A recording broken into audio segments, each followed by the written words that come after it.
Okay, welcome back everyone. Let's start our first talk for today. So it's a great pleasure for me to introduce second talk for today. It's a great pleasure for me to introduce Benedek Valko from medicine, who will tell us something about scaling limits of truncated circle beta ensemble. Welcome. Thank you, Vadim.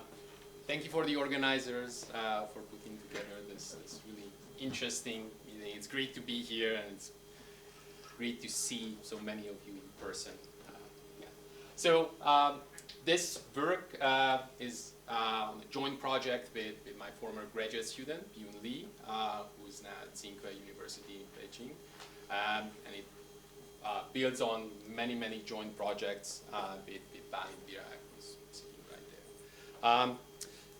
So I start with a very simple classical model that has been mentioned many times in various talks already, the circular unitary ensemble. So this is just describes the eigenvalues of a uniformly chosen n by n unitary matrix. So the n by n unitary matrices form a nice compact set. You can define a uniform measure on them. So we just choose uniformly from the set of matrices, and we want to study the eigenvalues. So because it's a unitary matrix, the eigenvalues will be on the circle, the unit circle.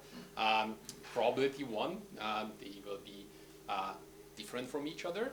And in fact, you can, just because of the nice symmetry properties of this model, you can explicitly derive the joint density function.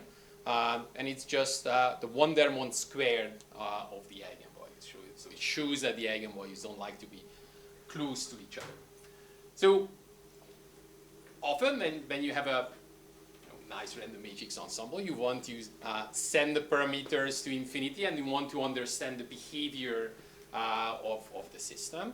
So you've heard in the introductory talk of Jonathan that there are various ways you can look at the random matrix model. You can look at sort of the big picture, like the empirical spectral measure. The author already mentioned in his talk that in this case, this is not very interesting. This is a rotationally invariant ensemble, so you just get the uniform measure if you look at the empirical spectral measures. You can now look at the microscopic picture. You can zoom in and try to understand what the individual eigenvalues will look like. If you just look at the angles, you have n points on the circle, so the average gap between the angles, eigenangles, will be 2 pi over n, order 1 over n. So it's natural to scale it with n, blow up the picture by n. And because it's rotationally invariant, basically you can just choose any point as a reference point. You can just choose the zero angle or the point 1 on the unit circle as the reference point. So if you look at the angles, the eigenangles, you can just look at this, multiply it by n, and try to understand whether you have something interesting in the limit. And you do have something interesting in the limit. That's the famous sine 2 point process. Was studied by Dyson, Woden, and Mehta in the 60s. It's a translation invariant point process on the line. It's determinantal, which is a very special property of point processes. Basically, it means that we have nice formulas to describe joint intensity functions that will describe the whole distribution of the process. And these formulas are determinants. You only need just a function, a kernel as an ingredient. So this is a very special case, but in fact, this limiting process shows up in a bunch of different places, and that's what about 10 years ago it was proved famously by a group of Erdős and Yao, and also Tao and Wu, showing that this particular point process, the sine 2 point process, shows up as a scaling limit, point process scaling limit for a wide range of random Hermitian matrices. So we would like to perturb this model, and there are various ways you can perturb it. One simple way to perturb this random matrix is to just erase the first row and the first column. So you can actually physically erase it, or you can just put zeros in there. We want to understand the eigenvalues of this U matrix. The only difference between the two approaches is that if you put zeros, so you keep the dimension, then you would have an extra eigenvalue there in the middle. So now your U matrix will not be unitary anymore. By doing this sort of perturbation, we change that. It will be a subunitary matrix. So the eigenvalues will be actually inside the unit disk. So this is a simulation with, I don't know, maybe 100 by 100 matrix. You can see that some points, some eigenvalues move considerably towards the middle. Some are sort of hanging out near the boundary. Here's another picture, sort of zooming in near 1. You can maybe see it a little bit more. It's not necessarily clear what's happening. If you're zooming in near 1 and you keep in mind that previously we had angles, or eigenangles, the unit length numbers, then it also makes sense to look at the logarithmic picture, which shows maybe a slightly more interesting sort of behavior, and then shows that something interesting might be happening here. So we would like to understand what's happening to these points, and also what's the connection to the previous point process, the sine to point process. So this model, the truncated circular unitary ensemble, was studied by Zhukovsky and Summers in 2000, who derived the joint eigenvalue density, and it's a very nice formula. You still have the von der Mond squared, but now it's a sort of a two-dimensional density, right? Because we are on the unit disk. It's still determinantal, so the fact that we have a von der Mond square here basically leads to nice determinantal formulas. You have a determinantal point process, a finite dimensional determinantal point process here, and the kernel can be computed explicitly. Again, this is the ingredient in those formulas that will give you the joint intensity functions for this finite process. And the kernel is just a truncation of a Taylor series of this function right here. So when you let n go to infinity, this way you can just, the machinery, this whole machinery of determinantal point processes will allow you to study the scaling limit, and the limiting point process, which will still live on the unit disk, will be a determinantal point process with this particular kernel, which is called the Bergman kernel. Okay? So this is a really interesting point process that shows up in other contexts as well. So this is a work of Yuval Perez and Balint Dirac from 2003. They were studying Gaussian analytic functions. So suppose that you build an random analytic function by just putting down IID standard complex Gaussians as the coefficients. It's a nice, well-defined random analytic function with radius of convergence of 1. Turns out that the zeros of this random analytic function will form a determinantal point process, and they were able to compute the kernel of that point process. It was exactly the same Bergman kernel that we have seen in the previous slide. So you could realize that the limiting point process that we got as the limit of these eigenvalues as the zeros of this really nice random analytic function. I want to mention that Manjunath Krishnapur has a really nice generalization of this work with matrix valued random functions. So putting these two results together gives you a limit statement. So again, the statement is that if you look at these truncated CUE matrices with larger and larger dimension and look at the eigenvalues, then this process of eigenvalues will converge to a point process, and that point process will have the same distribution as the zero set of this specific random analytic function. Okay? What's interesting is that there's no scaling here. So usually in probability theory and in random matrix theory, you have to sort of scale your finite ensembles to get something interesting in the limit. There's absolutely no scaling here. Everything just happening on its own without any extra help. Okay? So that's certainly a nice result, and it gives you one answer about the asymptotic behavior of these eigenvalues, of these truncated matrices. But remember, when we look at the original system, when you had the points on the boundary, we had some scaling there. We zoomed in near the boundary at a particular point, point 1 there, and then we sort of blew up the picture, the angles by n. So it's natural to try the same thing here with the truncated model as well. Okay, so previously, a point on the boundary e to the I lambda went to n times lambda, so we are just doing the same kind of transformation. So now there's an actual scaling there, so there's an n dependence. And again, it's just because this is a determinantal point process, and you can just work with that kernel and study the scaling limit of the kernel itself. It's not too hard to show that if you do this scaling, again, you will get some sort of a limit.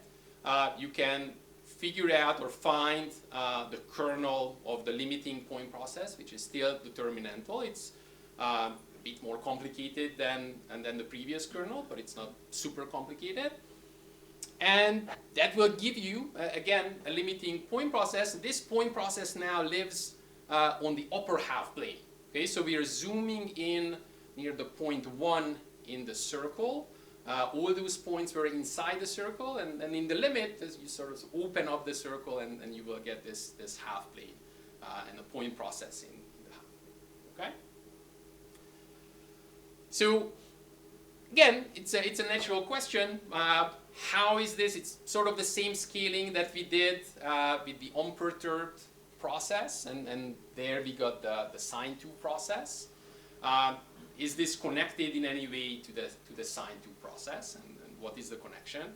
And also in the previous sort of limit theorem, we could realize the limiting point process as the zero set of a nice analytic function. So another sort of natural question is whether there is a random analytic function in the background, something that you can describe nicely. I mean, if you have a reasonably nice collection of points, you can always fit some sort of a nice function on it. So that's the zero set. But we would like to say something about that function. You would like that to be something like a natural object. Okay. So that's basically the goal. That's the starting point. I do want to mention another perturbation that you can do. So, as I mentioned, when you remove the first row and first column, you can just put zeros there if you want to. And basically, if you're only interested in the eigenvalues, that just means that you're multiplying your unitary matrix with a diagonal matrix, which is almost the identity, except at the 1-1 entry you just put 0. Okay? So now you can change this a tiny bit by putting in a parameter a here in the 1-1 entry. So this is a multiplicative perturbation of your matrix. And this way you get a family of perturbations that sort of interpolates between the previous model, where we had 0, and the unperturbed model, then a would be equal to 1. It turns out that you can describe the joint density of the eigenvalues. Jan Fyodorov did that about 20 years ago, and then you can study the limiting correlation functions, so basically the limiting point process as well. And moreover, this is sort of connected to other perturbations and anti-Hermitian perturbations of Gaussian matrices, GUE, that was studied by Fyodorov and Kurushenko in 1999. And again, you can ask the same questions, whether you can connect these limit point processes to the unperturbed sort of limit, and whether, again, there is some sort of random analytic function in the background. All right, so let's take, so this is a starting point. This was a sort of a classical model, the circular unitary ensemble. The circular unitary ensemble fits into this nice one-parameter family of ensembles, the circular beta ensemble that was already, also mentioned in previous talks. Again, you just look at the joint density function. It's a von der Mondt square, and you just change this exponent to a general exponent beta. Unfortunately, if beta is not equal to 2 or 1, 2, and 4, then you lose the random matrix in the background. So Alan showed us how to get the random matrices for beta equals 1. You can also get it from with a slightly different construction for beta equals 4. But for other values, it's not clear at all that you still have a random matrix. This is now just a joint density function. No, there are random matrix models for all this. Yes, and I will get there in a second. Yes, that's definitely the case. But if you just look at this formula, it's not clear that there are random matrix models. Okay, so that was my statement. Okay, certainly it won't be determinantal. So the methods that we could use in the circular unitary case won't apply. So as Alan mentioned, fortunately we do have random matrix models, and this is thanks to the work of Kilip and Nenchu, who are really motivated by the work of Dumitru and Edelman for their results on tridiagonal models for the Hermite and Laguerre beta ensemble. So Kilip and Nenchu provided sparse unitary random matrix models for the circular beta ensemble. So for the circular unitary case, we started out with this very nice model of just choosing a unitary matrix from the uniform measure, and that was filled in, so we had n square non-zero elements. These will be sparse random matrices, so it's a 5-diagonal model that you will get here. The basic idea, the way they build these matrices is through the theory of orthogonal polynomials on the unit circle. If you have a finitely supported probability measure on the unit circle, you can encode the information that you have in that probability measure by looking at the corresponding orthogonal polynomials. These orthogonal polynomials will satisfy a recursion, a Segou recursion. I want to point out the accent here. Right? So this is, you have the orthogonal polynomials. Each orthogonal polynomial will basically come with a body, so phi and phi star, and you can write down this this nice sort of recursion which comes with matrix multiplication. The ingredients are these variables alpha 0 to alpha minus 1 that are called Verbunski coefficients. So these are just the analogs of the A's and B's you would see in the 3-term recursion for orthogonal polynomials on the line, if you are more familiar with that. So the point is that if you have this recursion, then using these Verbunski coefficients, there is a nice sort of canonical way of building these sparse unitary matrices, nothing random here at that point. And the sort of observation of Kilip and Nenchu, or the really interesting result of Kilip and Nenchu, was that if you consider the circular beta ensemble, so these are points on the unit circle, and then you also attach weights, random weights, basically from a Dirichlet distribution, and look at this random probability measure now, then you can explicitly compute the joint distribution of these Verbunski coefficients, and they turn out to be independent with nice rotationally invariant distributions. And this gives a recipe for creating these random matrices for which the spectrum is actually distributed as the circular beta ensemble for any beta now.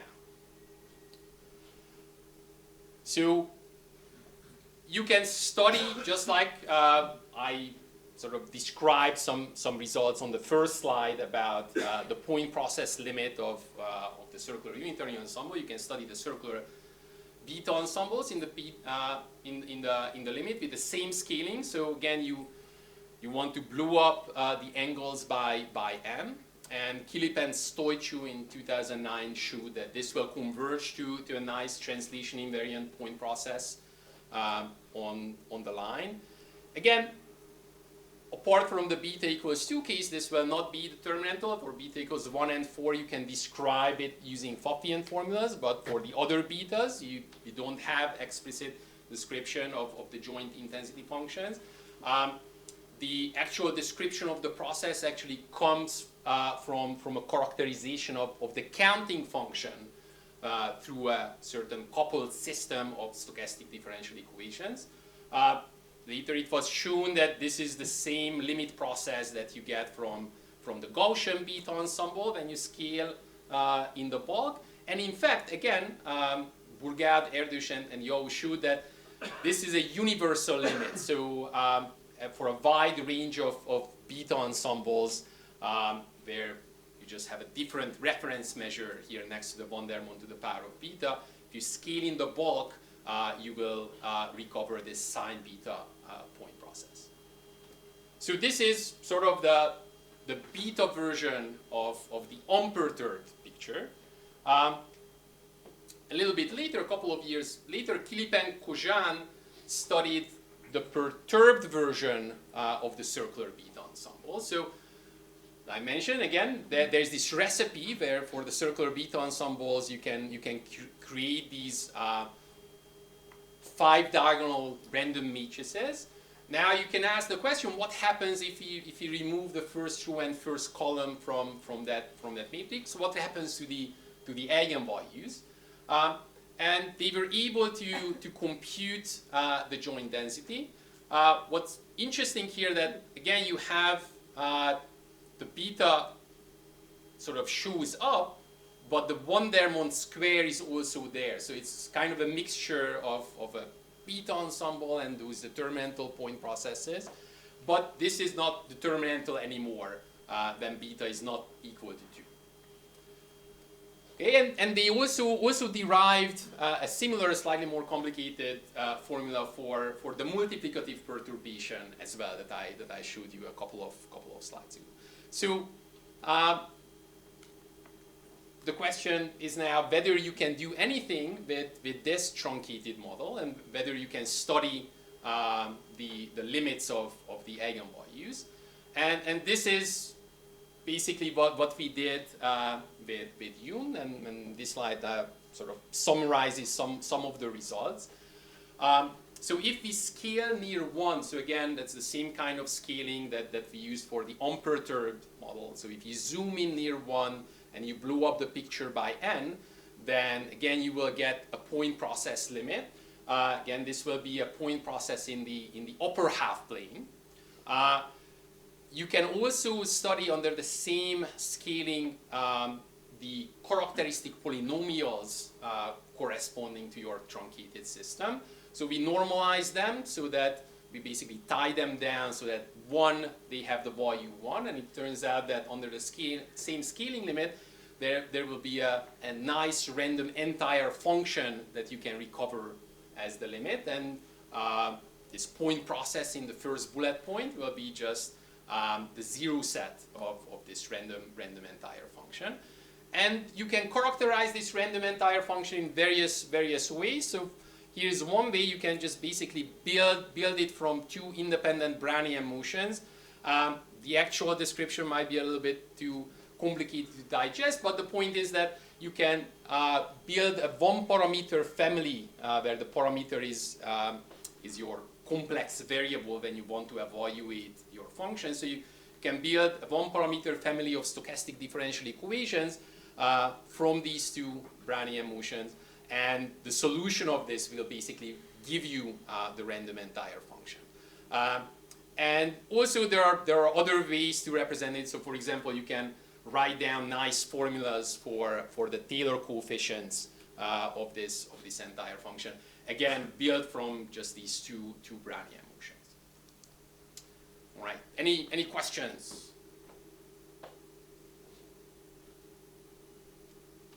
Okay, so how can we get these results? Well, if you are teaching an undergraduate linear algebra course and you want your students to compute eigenvalues of a particular square matrix, then most likely they will follow this path. They will take your matrix, they compute the characteristic polynomial, and if it's not too complicated, they will try to solve for the zeros of that characteristic polynomial. So right now we are interested in the scaling limit of these eigenvalues, right? And we would like to get some sort of a point process in the limit. But it's a natural question whether you can sort of complete this picture and maybe get higher level limits of these same objects. So from a matrix, what can we get as a limit of a matrix, a random matrix? Well, the dimension goes to infinity, so hopefully you will get some sort of random operator there. From the polynomial, hopefully you will get some analytic functions, some nice functions. So if you could sort of evaluate this limit at the top, then you wouldn't need to do or compute the limits in these other levels. Maybe you can just go down on this side of this diagram and get almost for free the other limiting objects. So the limiting random analytic function and then hopefully the limiting point process. So this idea of trying to get a random operator limit from the random matrices that already showed up in various places, and one of the most important places, at least for me, is in the work of Edelman and Sutton, studying those random tridiagonal matrices for the beta Hermit and the beta Laguerre distribution. So that was our starting point. And so how can we get random operators from these random matrices? Basically, that's what we've been doing with Balint in the last, I don't know how many years. In a couple of papers, we built up a general framework to study this problem in the case of circular or random unitary matrices. So again, this is sort of an outline of the idea. As I mentioned before, if you have a discrete finitely supported probability measure on the unit circle, you can encode this in a recursion, the Segur recursion, which was parameterized by finitely many parameters, the Verbolensky coefficients. There is a way of converting this recursion after some change of variables into an eigenvalue equation to a differential operator, a Dirac-type differential operator. So these differential operators act on two-dimensional vector-valued functions, and they are, even though they might look complicated, fairly simple. So you do the following: you just differentiate your function, then you multiply it with this 2x2 matrix, which is really just a 2x2 representation of square root of -1 or I. And then, because you want to have some parameters in it, you will just multiply it with a matrix-valued function here. That's RT or RT inverse, and that's basically the thing that will make this operator different in different cases. Okay, so it turns out that the Segur recursion, you can just convert it into an eigenvalue equation of this form with a differential operator of this type, where this ingredient, the RT matrix valued function, is just built in a fairly simple way from a path, where that path itself is just essentially a Volk built from the Verbolensky coefficient. So you have originally this discrete finitely supported probability measure. This will give you the Verbolensky coefficients, just a series of complex numbers, and you can use these coefficients to build now this differential operator, where this guy right here will be a piecewise constant matrix valued function basically parameterized by this path. Okay, so, and if you have a random probability measure at the beginning, and that's what we are interested in, then those Verblunski coefficients will be random, and then the path that you're building from it will be random. So really this differential operator, this will become a random differential operator, and it will be built from a random walk path. So now, if you want to study the limits of these differential operators, then first of all, you should look at the inverse of the operators, because they will be integral operators and they are much nicer if you want to prove limits there. Well, the point is that really you just have to control what happens to this random walk, the main ingredient of the differential operator. And in the cases when you can sort of push through this argument, what happens is that you have a random walk coming from these random Verblunski coefficients, and in the limit you will have a random diffusion in the upper half plane.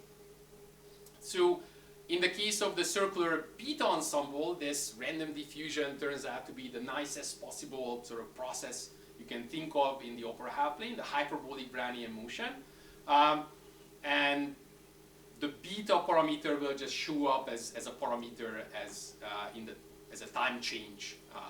So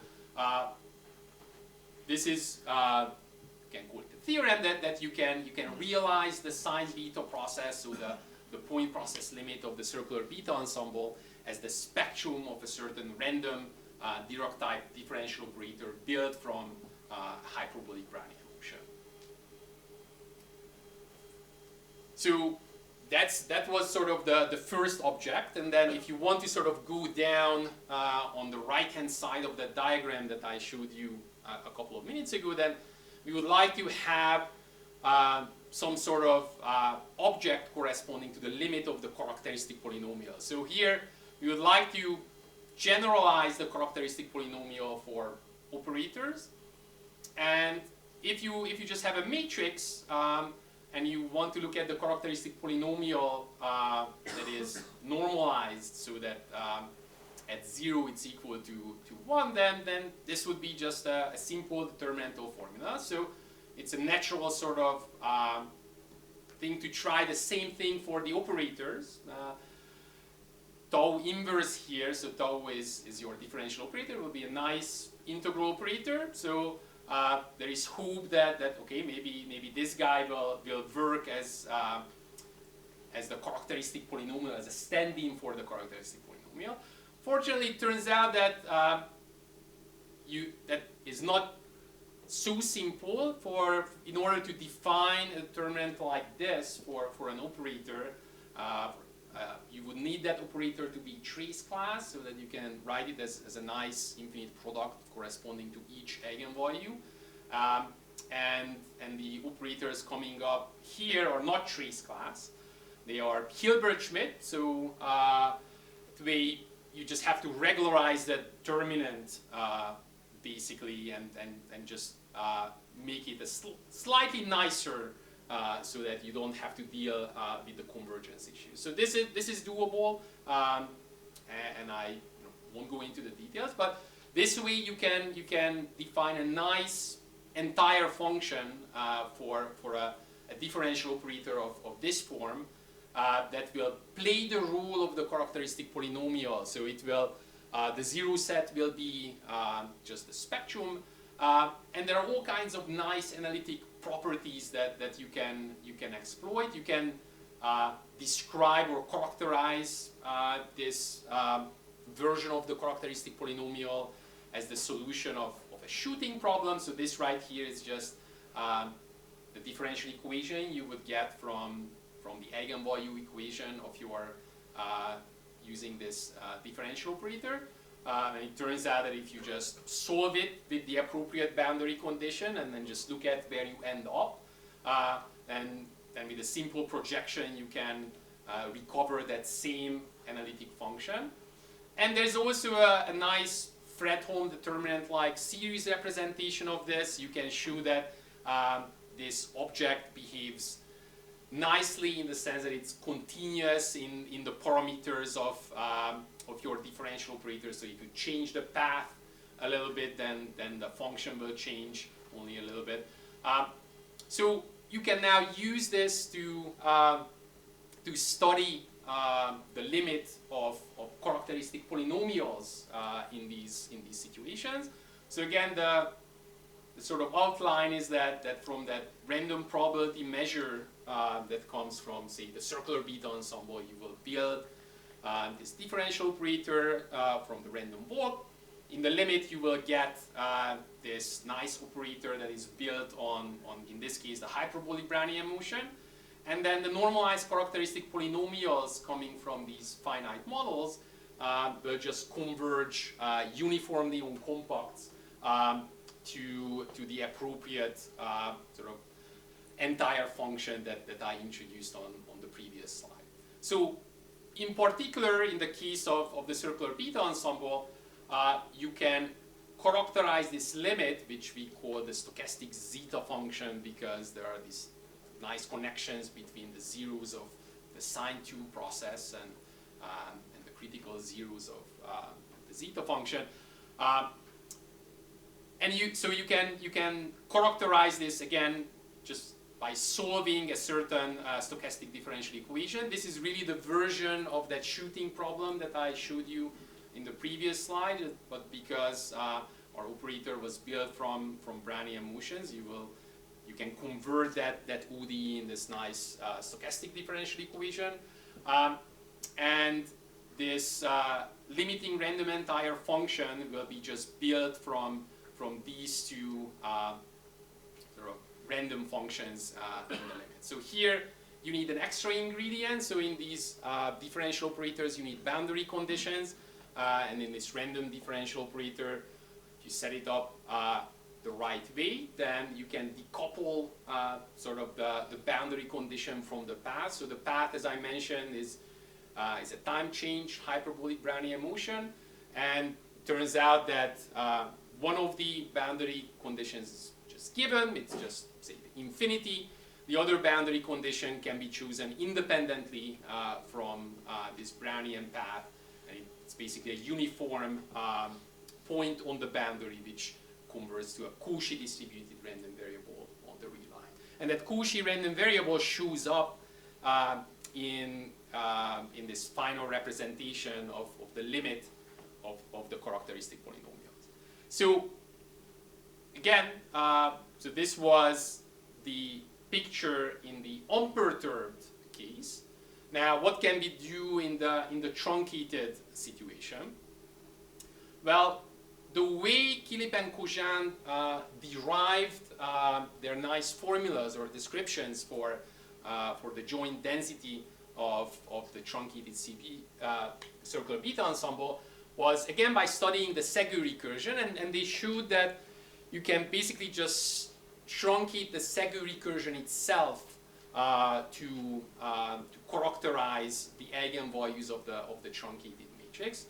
Now, there won't be any hope of finding a nice self-adjoint matrix for this truncated Segu recursion, because the eigenvalues are now not on the line after you take the logarithm. But it turns out that we can just study the recursion itself. The recursion, as you remember, could be converted to the eigenfunction equation for this nice operator. So we could just study the recursion and show that in the appropriate limit, for the appropriate scaling, you will have a nice limit. And because it's the same recursion, but we only changed it in the end, you will have this nice connection to the previous random entire function limit. So again, for the unperturbed model, you have this stochastic zeta function built from the solution of those stochastic differential equations. And again, you have these two random functions, and it's a linear combination using this independent Cauchy random variable.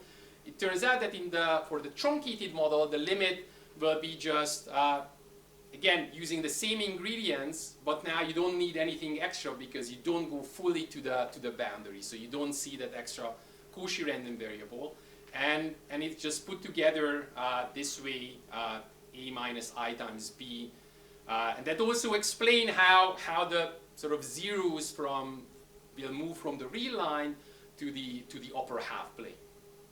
So this is the story here in the truncated case, and almost everything will just work basically the same way in the multiplicative perturbation case, which was sort of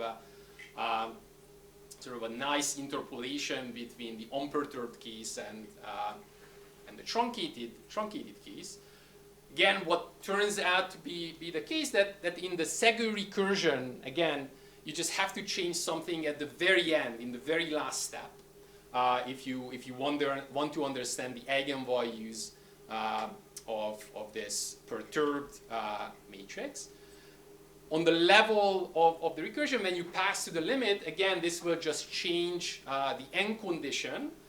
And it turns out that for the limit of the characteristic polynomials, again, you will get a random entire function that is built from the exact same ingredients that we had for the unperturbed situation, except now there is this additional sort of random variable that plays the role of this Cauchy random variable in the unperturbed case.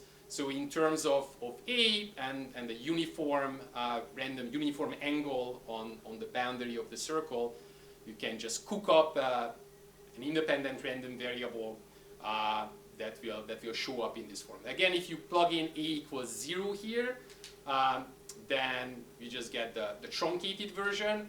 When you plug in A equals 1 and actually compute the distribution of this expression, then you will get this Cauchy distributed random variable. So we have this nice family of processes in the limit that interpolate between these two boundary cases.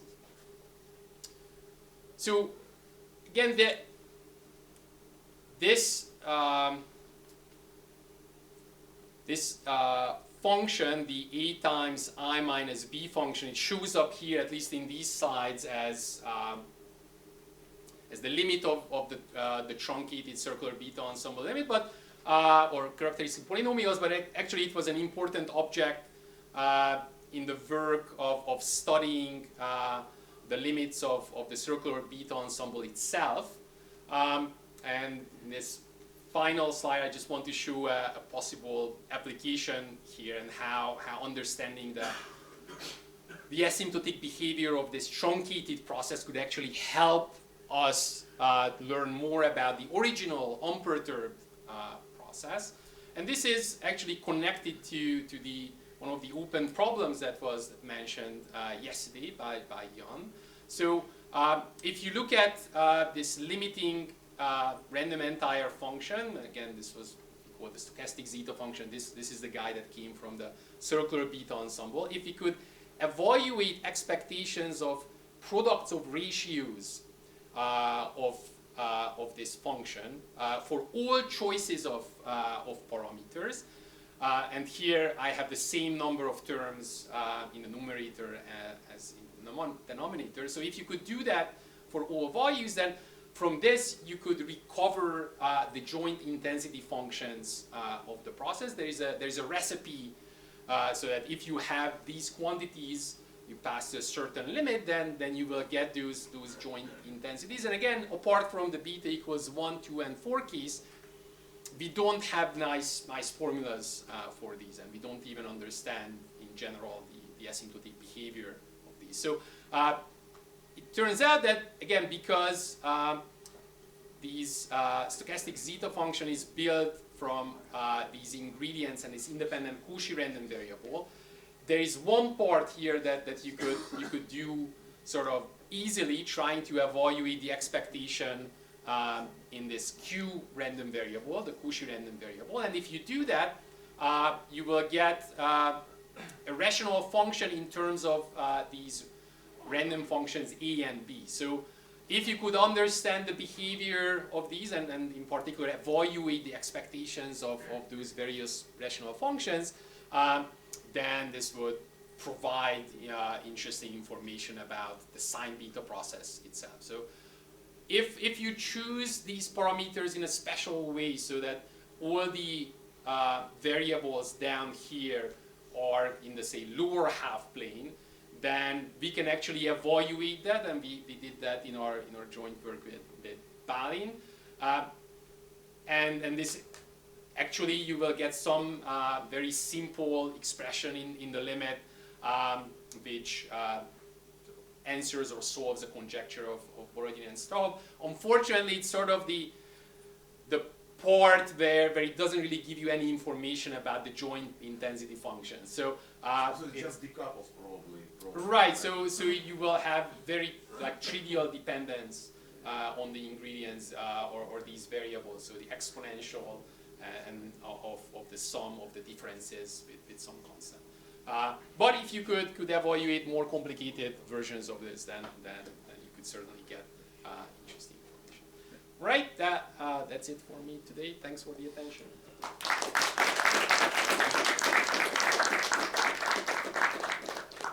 Thanks a lot, Benedek. Do you have any questions?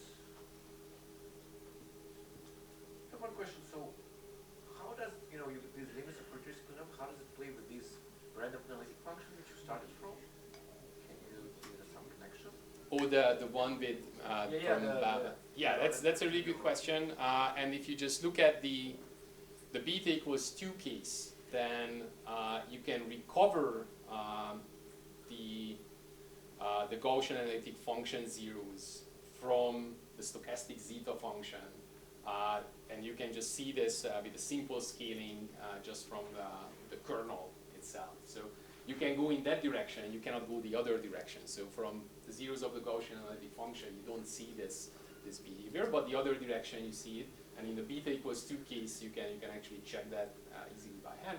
But it's not clear whether this holds in the general beta, and in fact, I don't even know whether there is a general beta analog of the result of Yuval and Balin, which would actually give sort of a scaling limit without scaling for these points.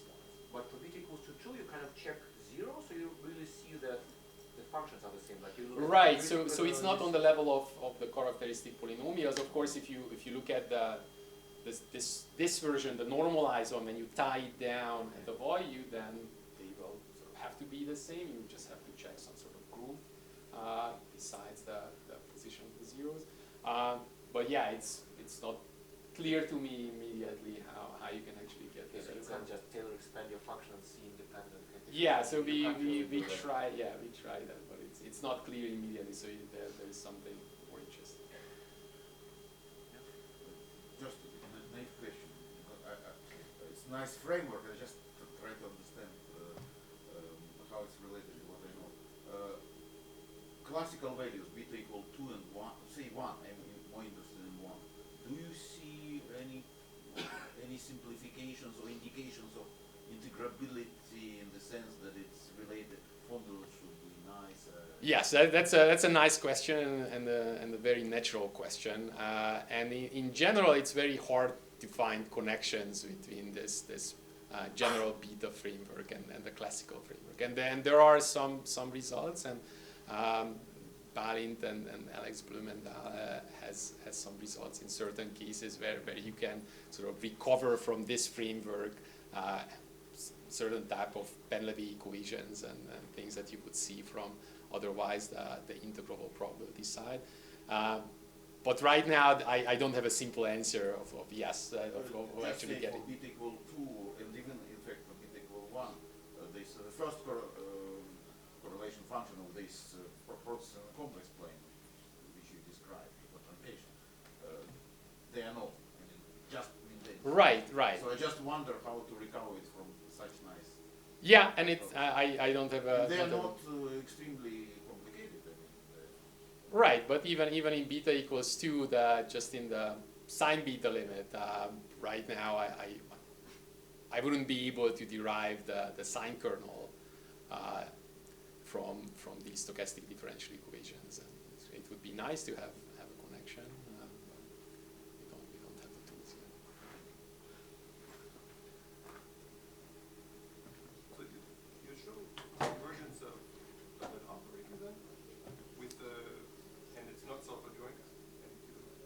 In the truncated case? Yeah, the truncated. No. So what we are following is the solution of this recursion. So we are following the limit of this recursion, the Segu recursion, and that's how we can identify the limit. Yeah. So it's a nice sort of uniform, compact, strong enough convergence. In fact, for the circular beta ensemble with Balint, we have a result where we have a nice coupling of the finite ensembles to the limiting object.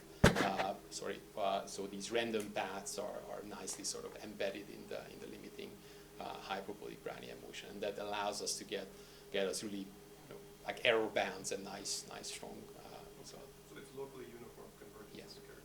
Yeah. Other questions? Okay, so but this would still be this. You expect these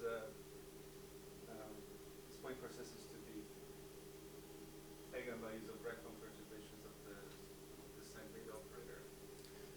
Again, that's an interesting question, and we don't have a direct proof of that. Sure, yeah, it would be nice to sort of interchange the limits, and that would be another nice way, another characterization of these processes. And another question. So if you look at this IID power series, right, you can also have an approximation of your limiting point process by truncating those as n, and then you can also see what happens near the boundary when you do that. Do you think there is any relation between these two things? That's a good question. I need to check and see. I think in that case you also get the Gaussian analytic function with a different one. Mhm. Maybe that's the different. Yeah, I mean, this function, we know that it's not a Gaussian analytic function, that we get this in the limit for.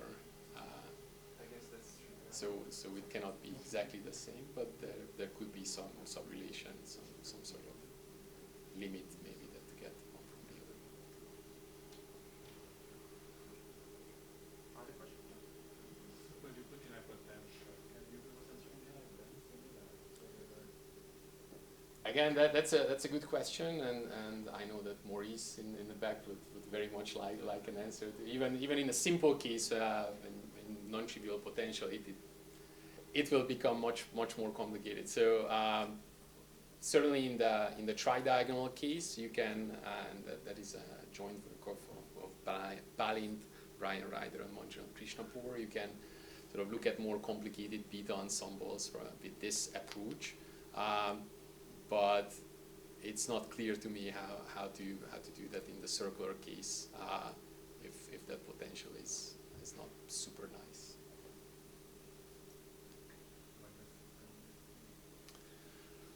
Well, we have particular cases. So there are a handful of ensembles where we have.